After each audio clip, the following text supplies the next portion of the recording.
자식 양육에 수컷이 필요하게 된 요인은 혹한과 같은 환경적 요인과 포식자의 공격, 동종 멤버의 공격, 새끼와 어미의 식량 문제 등이 있다. 그러나 이러한 수컷의 도움 필요하다고 해서 바로 핵가족으로 진화하는 것은 아니다. 수컷에게는 친자 여부가 가장 중요하기 때문이다.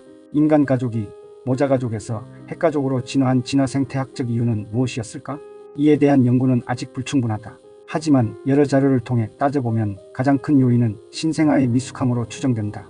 여자가 미숙한 아이를 낳게 되는 데는 직립보행을 하고 뇌가 크게 발달한 것에 원인이 있어 보인다.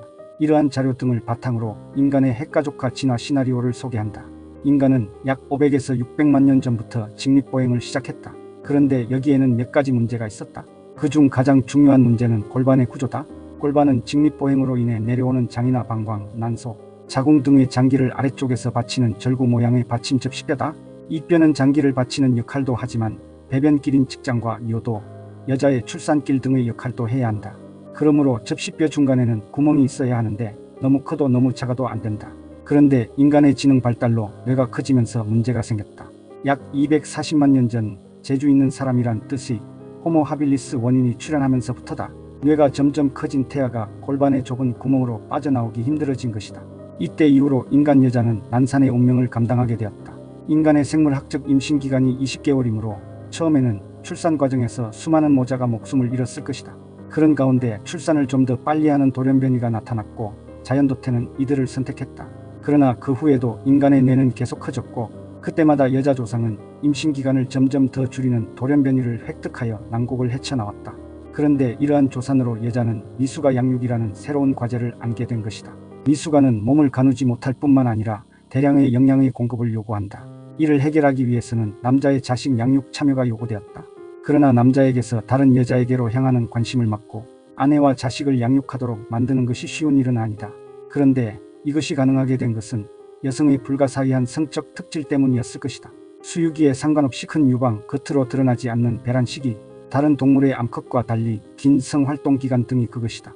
이 때문에 호색형 남자는 여자 곁에 머물면서 높은 빈도로 성적 활동에 종사하고 자식 양육에도 협력하는 가족형 남자로 변했을 것이다. 혈연자의 자식을 도우면서 일정한 번식의 이익을 얻는 포유류의 헬퍼에게 나타나는 흥미로운 현상이 있다.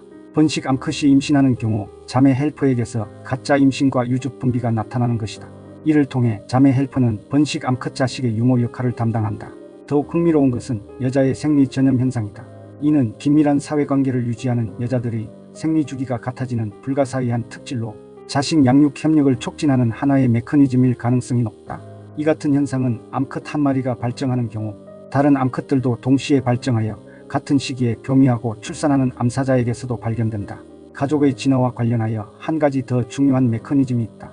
그것은 남자와 여자의 지아비성과 지어미성 그리고 부성과 모성이다.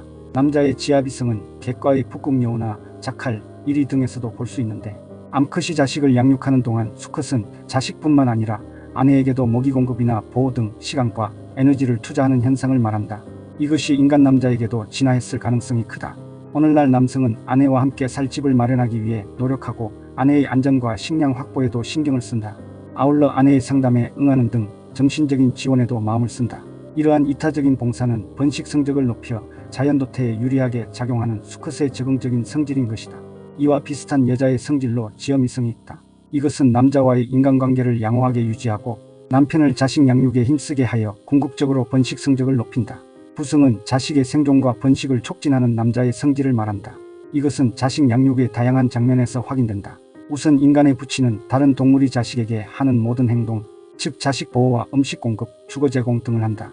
그리고 자식이 더 자라면 인간 특유의 부친 행동을 보여주는데 조상에게서 물려받은 생활의 지혜나 자신의 경험을 통해 얻은 교훈들을 일러주는 것 등이다. 더욱이 오늘날 부치는 학비 부담은 물론 함께 놀아주거나 여러 경험을 시켜주는 노력도 한다. 자식의 교우관계에도 도움을 주며 상담, 격려 등 정신적인 지원도 아끼지 않는다. 이러한 지원은 자식이 성인이 된 이후에도 계속된다. 자식이 독립할 때는 자식의 주거 지원, 결혼할 때는 경제적 원조, 이어지는 결혼 생활에서도 지원을 계속하다가 최종적으로는 재산의 양육까지 한다. 물론 이러한 지원은 부친과 모친 공동의 투자일 것이다. 여하튼 인간 부친의 자식에 대한 투자는 다른 동물과 비교할 때 최고라고 할 수 있다. 남자의 부성과 마찬가지로 여자에게는 모성이 있다. 이 역시 자식의 생존과 성장에 기여하는 행동적, 심리적 성질이며 생리적 특질이다. 모성도 푸성과 마찬가지로 자식의 생존율과 번식 성적을 높이는 데 도움을 준다. 그러나 그 기호는 크게 다르다. 푸성은 핵가족으로의 진화를 계기로 나타났지만 모성은 최초의 포유류가 모자가족 형태로 자식 양육을 시작한 때로부터 모든 암컷에게 갖춰져 있었던 것이다. 인간의 사랑이란 남녀에게 지아비성과 지어미성을 양성하여 두 사람이 부부가 되도록 만드는 심리적, 감정적 메커니즘이다. 그렇게 부부가 된 남녀에게 자식이 태어나면 그 자식은 부모에게 푸성과 모성을 양성한다. 인간의 핵가족은 이렇게 탄생하고 유지되어 온 것이다.